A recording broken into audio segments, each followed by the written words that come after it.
Hello, welcome to Module 2. This is a description of your assignments that are due this week. So you'll see on the Brightspace that you have some additional resources that you can use this week. So if we open those up, you'll see that first of all, you have the CRAP test worksheet. And again, that name was meant to help you remember this information. So the person was pretty um, clever who created this. But you might want to tuck this one away to help with your evidence-based practice class. So even though I'm not having you go through this particular sheet to determine if an article is relevant, you probably will be using that later in the program. Then I also put the APA formatting mistakes checklist here because these are common mistakes that students make. So it would be great if you could just look through those so that you don't make the same mistakes.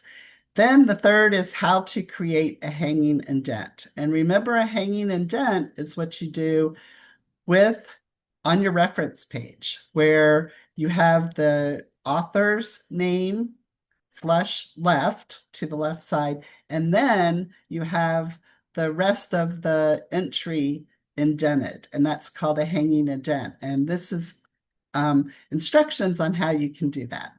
All right, then if you go down to the first assignment, you'll see that it's a personal application of nursing theory and evidence-based practice. Remember that it's important for you to apply this information to your current workplace. That's how you're probably going to get the most out of the experience. So if we look at the first assignment here, it's going to, again, be a reflection of how nursing theory and evidence-based practice intersect your world. Okay, so what have you encountered in your practice that can be related to your PICO question? So if you need to create a new PICO question, that's fine. But if you can relate your question to something that is something you're super interested in or something from your work, that would be best. All right. So you're going to describe a patient care situation to begin with. Then you want to identify which nursing theory applies best to the situation that you have described. Okay. And how could it have helped guide your care? Then you're going to locate one peer-reviewed article on CINAHL so that the part 2 of your PowerPoints this week goes through how to use CINAHL. So please use that. Look at your PICO question and find an article that is related to it. And that is the article that you're going to determine if it's credible and if it's related to your PICO question in the part 2 assignment. All right. Then explain how APA formatting could be used to cite this evidence in writing and documentation. So again, it's applying the APA formatting as well. So this is going to be a 1 to 2 page assignment. And there's the rubric. I attached it here to the instruction sheet so that you can look to see how this assignment is going to be graded. All right. All right. So if we go to our next assignment, you'll see that it is where you're going to actually go through the article that you chose and see if it's credible and relevant to your PICO question. So you're going to locate the article in CINAHL, then you're going to complete the worksheet below. All right. Plus, you need to attach a PDF of your article, and that We went over that in the PowerPoint of how you do that, okay? So you're going to type the article here. So again, I want you to fill out this particular sheet, type the name of your article, which journal you got it from, what the publication date was, and then put your PICO question here. What population were you looking at? What intervention, what's comparison, and what outcome?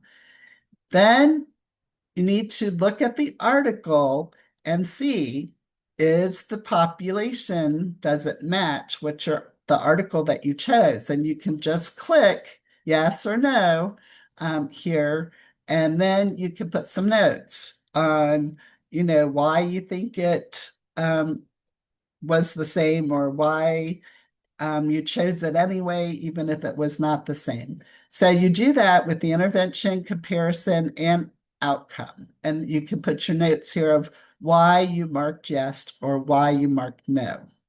Then you're going to go down and review the article to see, is it peer reviewed? All right. So hopefully you use the filter when you search for the article to begin with. So you're going to click on yes, it's either peer review, or no, it's not.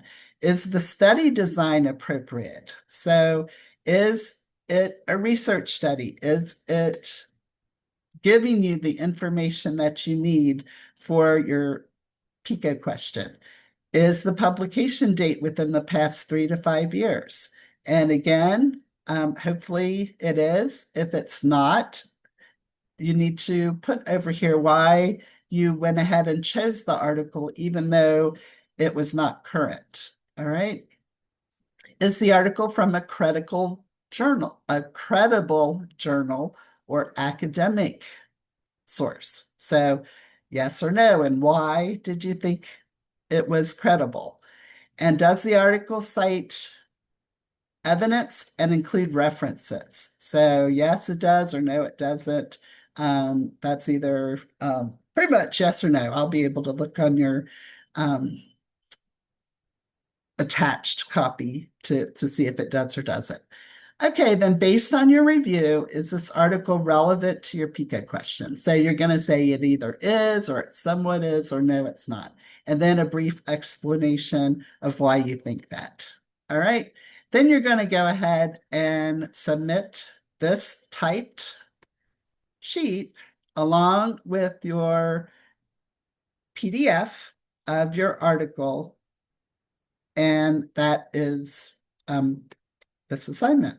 So the only other thing you have to do this week, and like I said, most weeks you do have a quiz. So you're going to go ahead and do the Module 2 quiz.